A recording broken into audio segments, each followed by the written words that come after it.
Итак, друзья, вот что у нас, собственно, получилось перед окраской. Вот такая машинка.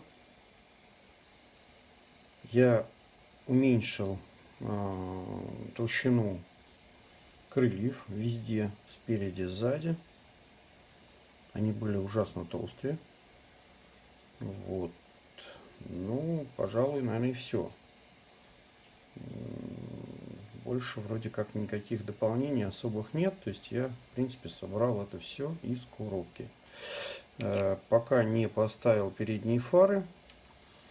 В финале их приклею. И полностью перепилил и переделал вот тот страшный значит, тент, который был в наборе. То есть я спилил его. Ну и перед этим вот показывал, как сделал.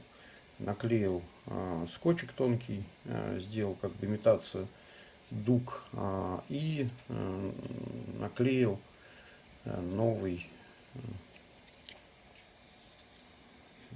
тент из бумаги. Здесь вот надо будет подклеить. Вот, собственно, что сделал. Здесь было зашпаклевано, я тоже значит, сошкурил все, загрунтовал, чтобы были пузыри внутри. Ну и задние колеса обработал и также сейчас отдельно их покрашу, чтобы устанавливать. Потому что передние, я посмотрел, что можно легко покрасить значит, шины, даже на установленные на ось, а задние достаточно проблематично будет сделать. Поэтому я делал, передние поставил, отцентровал вот так вот, чтобы они ровненько стояли, зафиксировал, а задние наклею уже после окраски.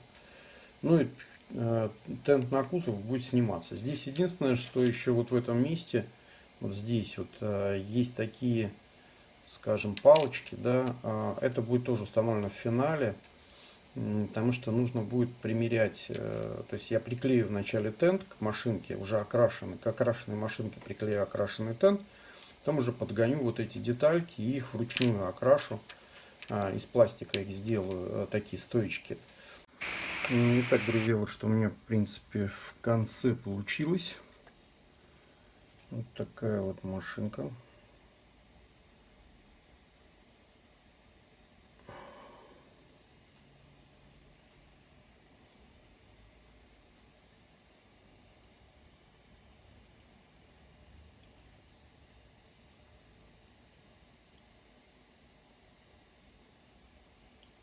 Ну и к ней вот такой тент. Я его затонировал. Мне, если честно, не очень нравится, как она выглядит с тентом, поэтому не стал его приклеивать. Просто положил. Ну, его можно снимать и ставить на место. Как-то так.